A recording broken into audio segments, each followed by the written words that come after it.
Welcome to Listen Bitch Presents Tell Me Why You're Special. This is the arena where we don't just talk about changing your circumstances, we talk about changing yourself. Because the truth is, most people think stress comes from life, the job, the marriage, the money, the kids, the deadlines. But what if stress isn't the event? What if it's the meaning that we have attached to the event? And what if most people spend decades trying to control everything around them while never learning how to navigate what's happening inside of them? God created us with minds that are powerful, but power without awareness can become suffering. So today we're going to talk about mindfulness. We're going to talk about stress, emotional resilience, self awareness, personal transformation, and why the answers we're searching for may already be inside of us. Today's guest is Allen Imberato. He's an entrepreneur, mindfulness teacher, creator of KeyFlow, and someone who has spent over 50 years studying the connection between awareness, transformation, and human potential. So, Alan, thank you so much for coming into the hot seat today. You spent 10 years living in an ashram in your 20s. What were you searching for, and what did you discover that actually surprised you?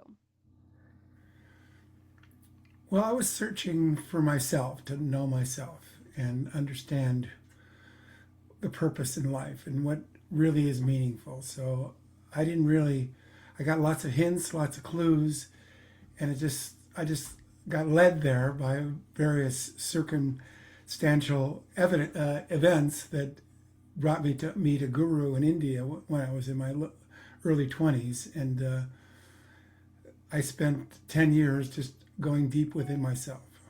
That's amazing. Can you kind of speak to the audience about what the difference is, like what life is like in the ashram, the things that you can learn that modern life, I feel like in comparison, I think people forget.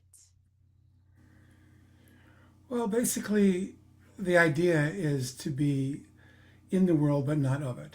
Mm, Okay? So there's another reality that we all are connected to that we don't know about when we are grown up and go through school. We're mainly just get into our heads, but there's a whole other higher self, you might call it, or deeper self that's connected to a universal energy source that when you start to tap into that, it changes your awareness and your perception about everything. yeah, that makes a lot of sense. Why do so many people feel stressed even when, like, on paper, things look great? It looks like their life is going well, but they are still just stressed. Well, there's many ways to answer that question, but the bottom line is that our nervous system records every painful or traumatic event in our life. And if we don't fully experience it and let go of it, it sticks there. And our amygdala part of our brain is always reminding us to protect ourselves, to anything that in any way looks similar. So we have these four stress patterns that I've identified that are about maintaining protection of yourself. But it's not your real self, it's your ego self, okay? So that sympathetic nervous system is known as fight, flight, freeze, okay? And it gets activated whenever we feel a threat. So most people think stress is something to be avoided or numbed or glossed over or denied, but really I see stress as an opportunity. It's a signal to open up to understand what just got triggered. What is this all about? What am I really afraid of? What really threatened me? What made me feel unsafe? So if you take charge of the meaning of being triggered, it's an opportunity to go deeper into your subconscious and even your unconscious mind to find these stress patterns that have been operating since childhood to get us to survive. Yeah. I mean, it's the truth. I think so many people are walking around with just their default and they don't understand that it is just their brain and everything that's happening is just data. It's data.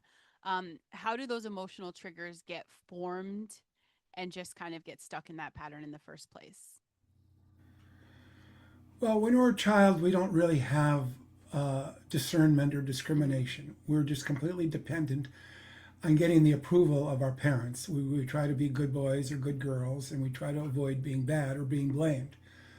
So we develop these strategies to please or perform or try to stay in control or avoid being blamed. So those are the four patterns. And they get us through childhood, and going to school is pretty gruesome socially to survive. Kids aren't exactly always the nicest. You know, junior high was uh, gruesome for me in terms of the abuse that goes on. And Yeah.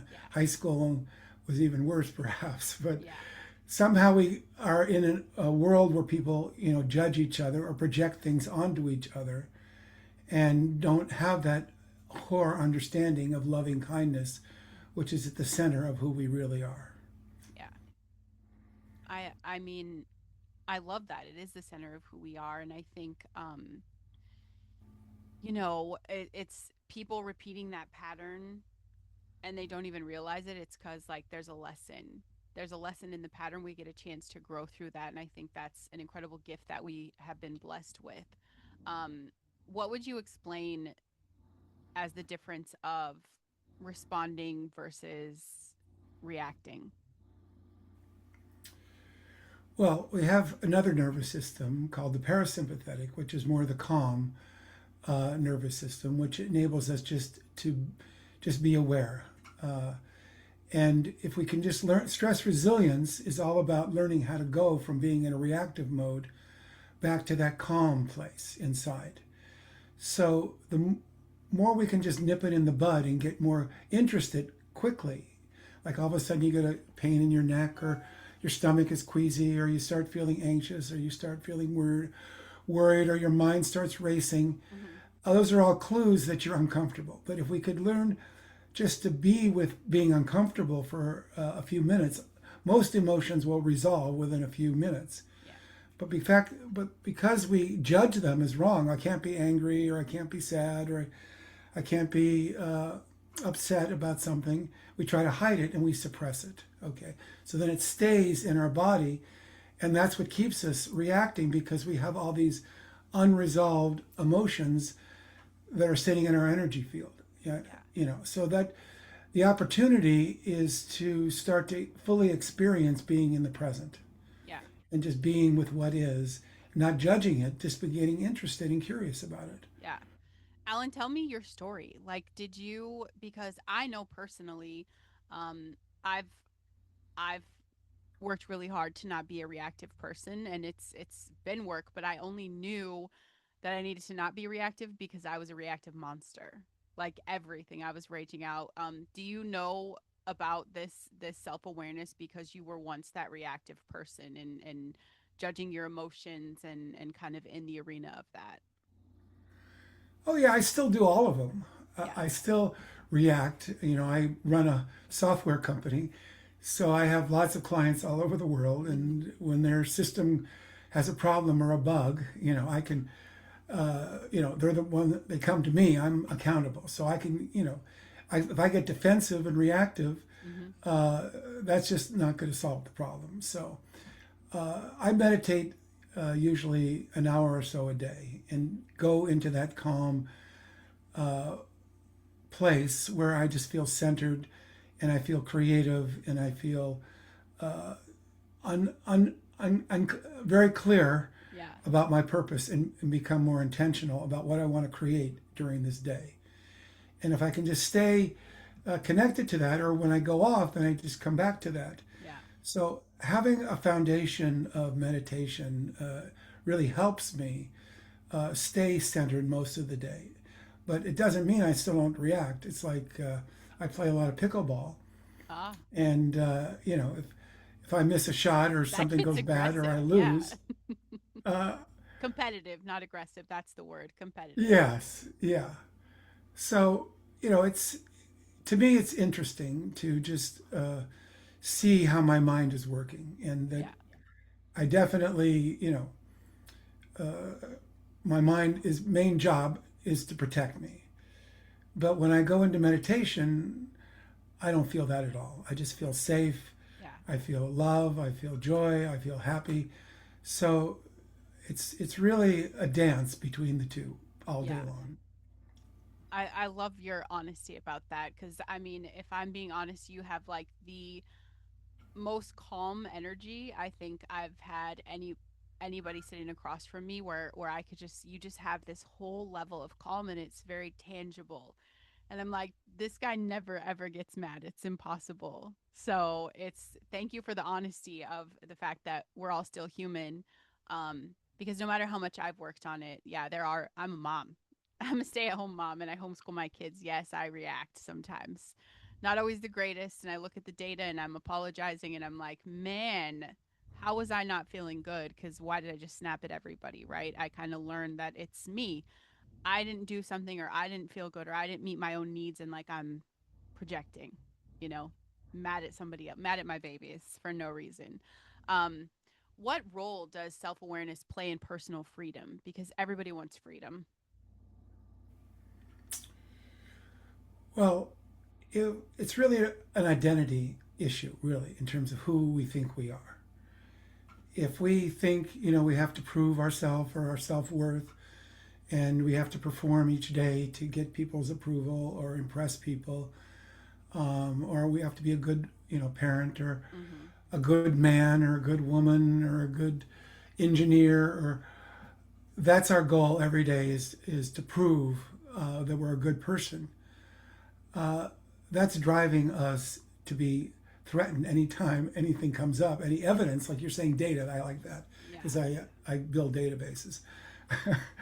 So it's all a matter of interpretation. If you're introspective, if you're looking within yourself, you can begin to see that this is an old pattern, that this isn't who I really am.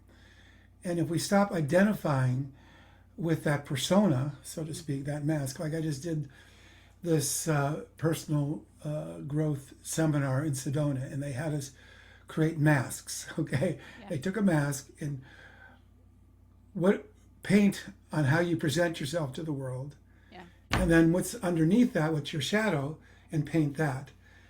And when you expose that, you understand you're not either of them. Okay, Yeah.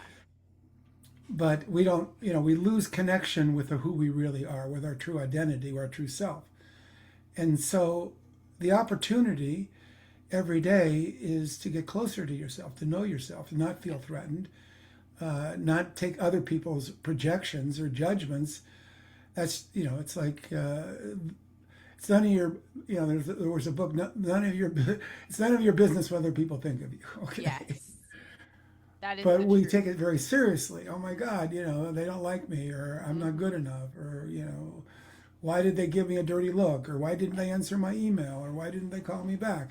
There's something wrong, okay? Yeah. But it's not about them, it's about what am I creating, and how do I want to interpret this? Yeah. Is it mean because they didn't like me that something's wrong with me? No, it just means, because we all have these lies going on. It's like the mind Yeah. is constantly lying to us. Mm-hmm. The body actually tells the truth. That's why Yeah. a lie detector test, it goes on your body, not your mind. Yeah. And the opportunity is to begin to question all that programming, all those lies, and ask, is that true? Is that really true? Do I really believe this? Like, because we adopted so many beliefs about ourselves before we even had a chance to Yeah. question whether they're true or not. Yeah. I mean everything you're saying is spot on and I think just even calling out the patterns like when you start to see that pattern and understanding our human experience, we did come here to remember who we were. That was the challenge. I feel like, I'm sitting with God and I'm like, I want that human experience. I will remember who I am. And he's like, "Well, this is coming at you. This is coming at hey, I can handle all of it. I will get back to who I am." And I think we all came here with that same mission. We knew there was going to be love and pain and we knew it was going to be hard and we knew there was going to be an incredible amount of joy at the end of that. And I think just remembering who we were and I think another gift that we were given is that neuroplasticity. Like no matter how much our brain is kind of set in that pattern and I feel like for a long time we were just kind of taught that who you were is who you are, that's it. uh what do people say? That's who I've always been.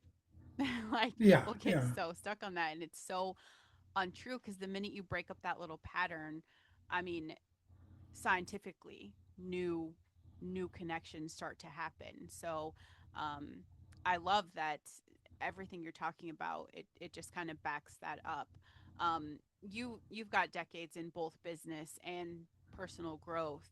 What do you see in those two worlds that have a lot in common? Well, the more I create freedom in myself, the more I can play bigger in the world. Oh, You know, our true nature is abundance, okay? yeah, But we try to crunch it down so we can control it and feel safe in this false sense of comfort. But by creating possibilities and opening up, it just enables me to have all different kind of revenue streams, all different inventions, and continue to be innovative. Like now, my software business is really evolving and changed by AI. But so I could stay with the software I've spent 30 years building in a yeah, certain way and just try to hold on to that, or I can let go and just open up and just start creating software in a completely new way and doing things much faster, more efficient, and much better because now I know how to use AI to create software. yeah.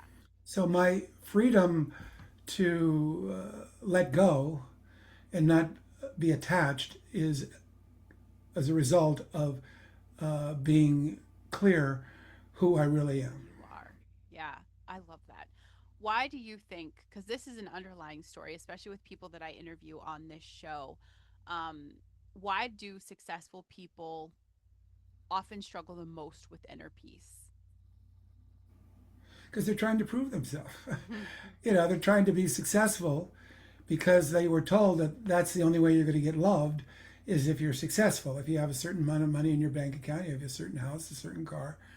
So, you know, I have all that, Yeah, but that's not what's fulfilling. You know, yeah, I mean, it's nice to have, believe me, yeah, but really what fulfills me is the inner peace. Okay, so yes, the priorities are not aligned to have your heart aligned with your mind, with your spirit, yeah, and we're out of aligned. So we think that what's valuable is making money. Okay, money. yeah, Your net worth is equal to your self worth. yes, Okay, and so that you're always stressing to be more or achieve more. No matter how much you achieve, it's never enough. There's always someone more successful. There's always someone who has more money.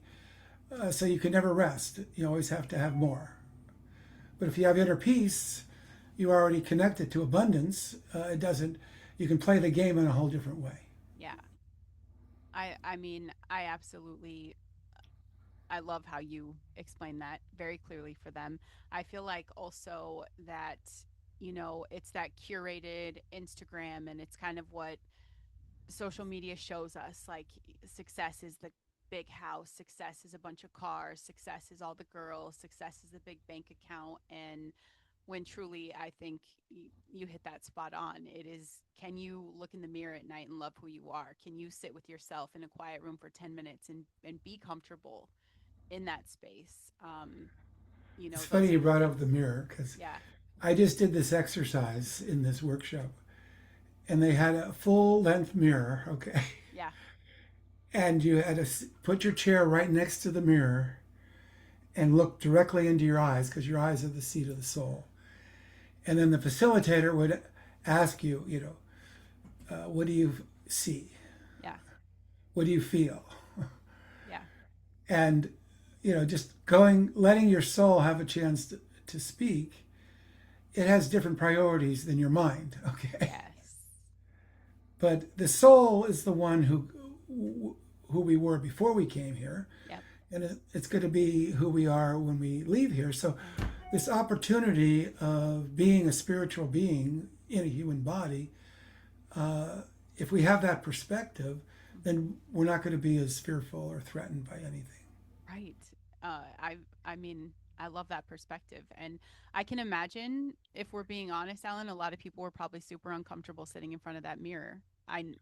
It's Oh so yeah, hard oh for yeah. people. No, my It, mind was freaking out. That was yeah. the problem. It, I know I'm not doing this, and especially I'm not doing this in front of other people. This is not happening. So you may as well just stood in front of everyone naked. That's what it feels like sometimes. So I totally get that.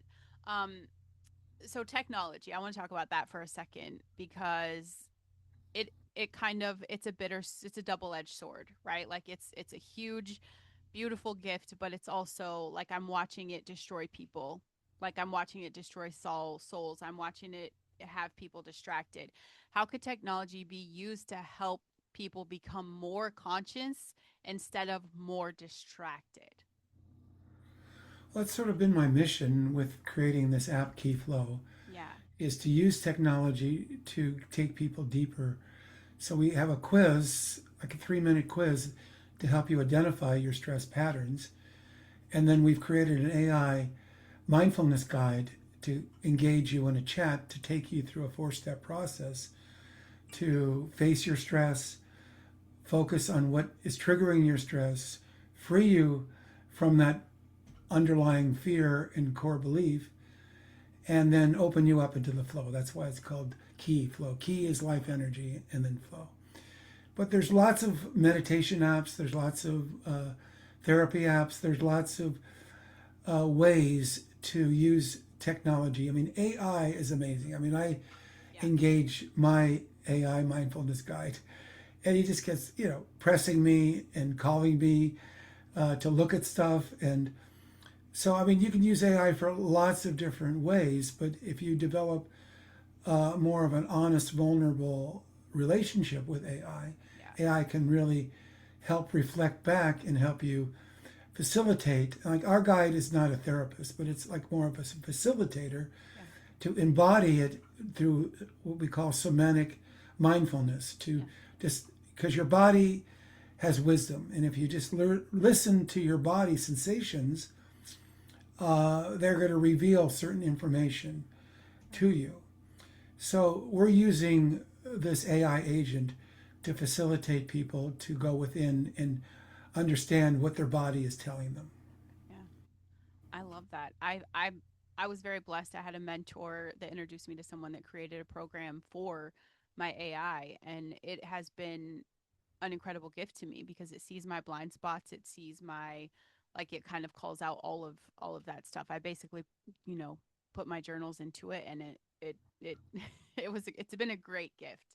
Um and I wish it was accessible for everybody. Unfortunately, right now it's not. So KeyFlow sounds like something people could get their hands on, and it would actually move the needle for them. So I want to talk about that in a second. What is one belief about happiness that you think is completely wrong in the world right now?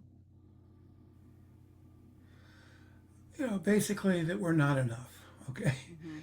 that we always are lacking. That we're not connected already to abundance. Okay, that we live in scarcity and survival, and that we keep thinking happiness is surviving. Yeah. Okay, and you know, you know, just being rich does not mean you're happy. Okay, Right. so the opportunity is to really discover true happiness. Yeah. There's a natural bliss, a natural energy that's already there. Okay, you don't have to create it. You don't have to. It's not a matter of doing this. It's a matter of being this. We're not called human doings. We're called human beings. Okay, Yeah. but the being part gets forgotten because we're so busy always trying to fill up our day by doing things and thinking, oh yeah, well, look at me, how busy I am. I must, that must uh, get me to happiness one day. So, Yeah.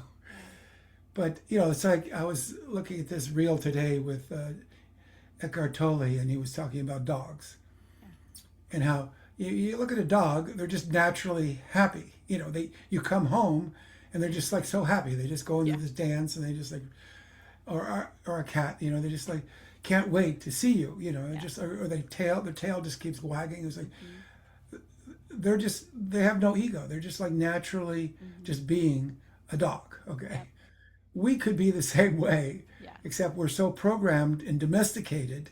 Yes. It's like most animals. The whole thing is to train a dog to become domesticated, and you have to like train them in all these ways to not be a dog. Yeah. But the same way, we've all been domesticated and gone through. Every culture has it. Yeah. It's like some cultures It's not okay to eat cows. Other cultures, it's not okay to eat pigs. Other cultures, every culture has their rules of how you're supposed to be. Mm-hmm. But how true are they, or how real are they? Just someone made it up thousands of years ago, put it into these things called scriptures, and it's like, oh yeah, this is how we're supposed to be. Yeah. But if you just take a moment and try to discern yourself, is this true? Is this work for me? Is this working for me? You'll go and find the happiness is within you. Yeah. And I think, no matter what people believe, because I've studied different things, and it really does. I think everything kind of comes down to that happiness is inside of you. It's you're never going to find anything outside of yourself. Everything is within for sure. And I think, it's a message we take for granted. I wish it was something that people could just flip a switch on right now, because the world would be such a different place. If it wouldn't be so dog eat dog, it wouldn't be so, just it'd be different. What have you learned about human nature after decades of helping people transform? Oh boy. I mean, most of us are missing the point. Yeah. We're just lost, and we have to put on this pride that, oh yeah, we know what we're doing, or I got it together, or I do everything I can just to keep my life from falling apart. Okay, Yeah. and we spend so much energy going on the outside rather than going on the inside. Yeah. And so, it's like there's these Tibetan monks that both are men and women. I mean, they just like go and they just like stay in this space. Like I just went to in Sedona, there was this Buddhist Tibetan park. It's just like, what are they experiencing? Why do they do that? Why would they want to do that? Yeah. It's like, huh? Yeah. And just to create some room to start questioning, and finding out what really is working for you in your life, because Yeah. most of the time we're repeating the same patterns over and over and over again Yeah. and getting the same results. It's like, what Yeah. is this? How much approval have I gotten? I mean, I've been seeking approval all my life, Mm-hmm. and all these people, if I ask them, do they like me or am I okay, they would probably say yes. But if the one voice in my head says I'm not good enough, or Mm-hmm. people don't like me, or I'm not lovable, or It doesn't matter. it doesn't matter all these people trying to love me, Yeah. I'm deflecting it, I'm negating it. Yeah. Okay. So I don't know. It's just that's what I've noticed Yeah. myself, in myself, and I've Yeah. noticed it in lots of people. Yeah. I love that, and that's an incredibly powerful message as well. Not only just because of the fact it doesn't matter how many people tell you, because if you don't believe it, it's not true, but also in the same sense, a lot of people stay stuck out of that fear of like what people are going to think. Who cares what they think? Like that's not, it doesn't change anything in your life. Like your experience is yours alone. It's like we're all the main character of our own show, but like we're waiting for someone to give us permission. Like, can I show up in my life and just be me completely? Is that all right? I don't need anyone's permission. I'm here, which means I was given the gift of being able to do that. So, what an incredible message. What would you say to the person listening right now who just feels overwhelmed, super exhausted, and super stuck?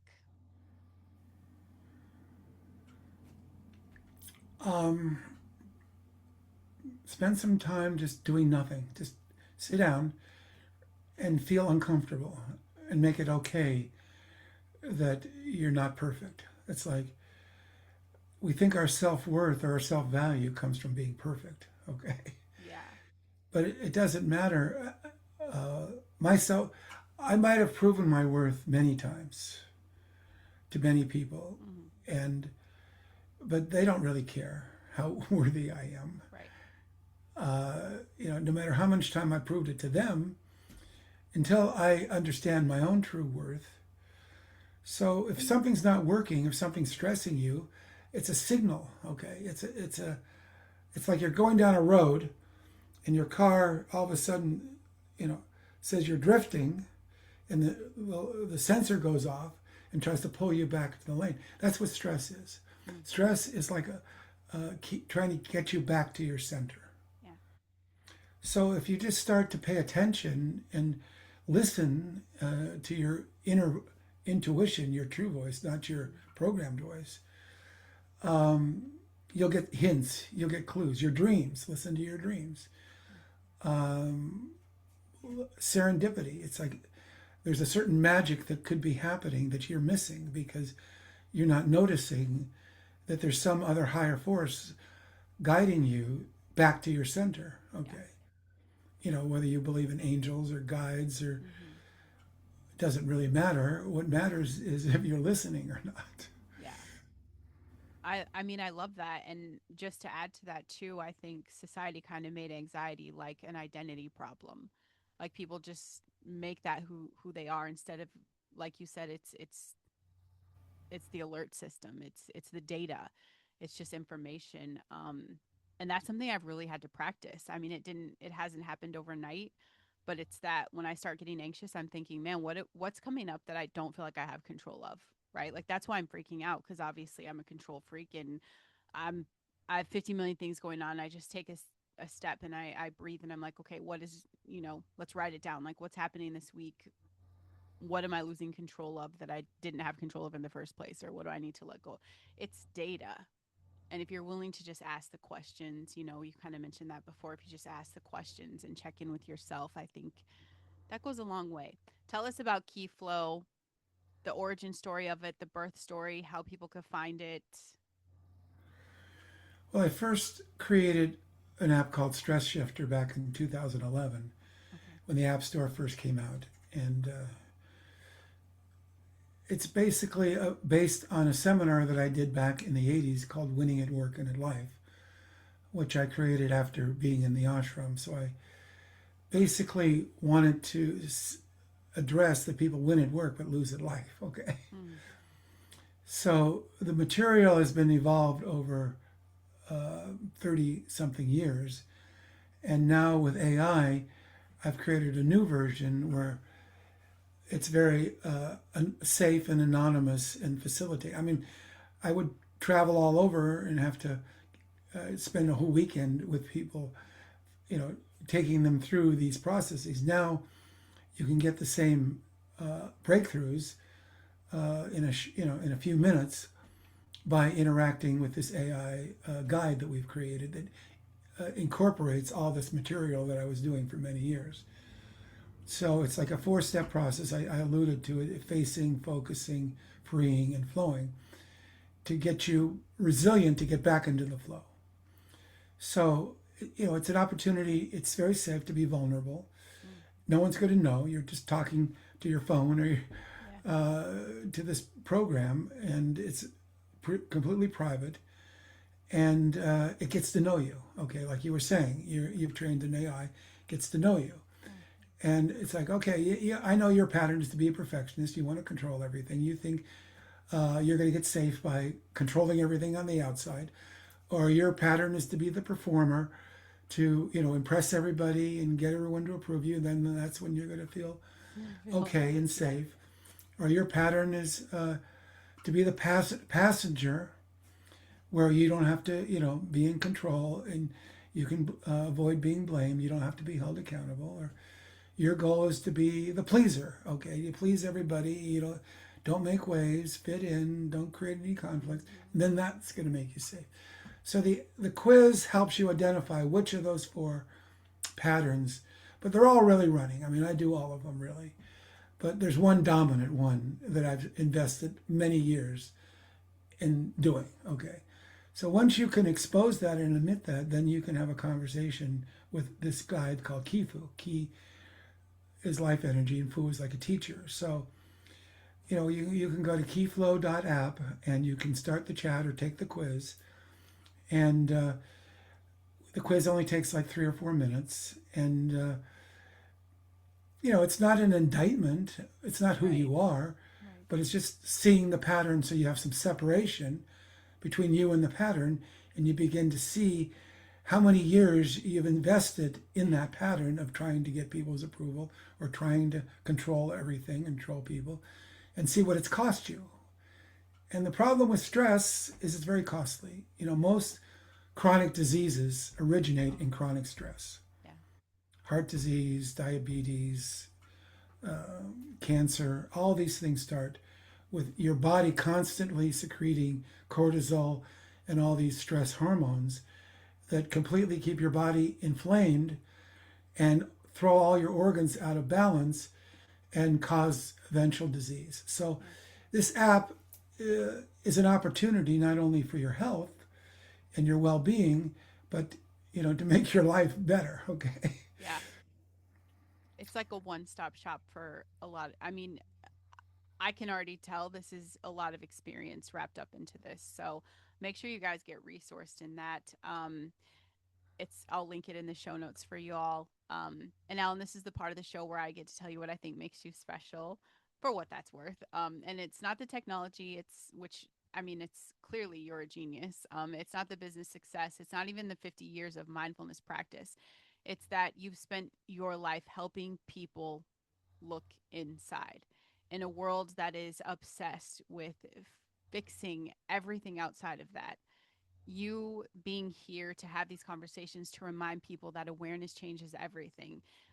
It's special that you understand that transformation isn't about becoming someone new. It's about uncovering who you've always been underneath all of the stress and the fear and conditioning all along. And now the fact that you have found this incredible way to bridge all of this ancient wisdom that you have taken on, you have brought that to these modern tools. I think it is powerful. I think it makes you special. To everyone listening, you guys pay attention, not to the noise, not to the distractions, not to what everyone else is doing. Pay attention to yourself, because awareness is where change begins. And most people spend their lives chasing, chasing peace, chasing happiness. But peace isn't something you find. Sometimes it's something you uncover because you were given a mind, a beautiful mind, a heart, a spirit. Learn how to listen to them. Be present, be intentional, be radically honest with yourself. And please remember that your mess is your message, you guys. Even the stress, even the overwhelm, even the patterns that you keep repeating, those may be the clues pointing you towards your greatest growth. If this episode spoke to you, please share it with someone who needs it. Let's make sure that Alan's app gets in the hands of the people who could really use that. If you guys are ready for the hot seat, I dare you to come tell me why you're special. Alan, thank you so much for your time. This was amazing, and I'm excited to check this app out. Well, hot seat was pretty nice. Thank you Yeah, very much. of course.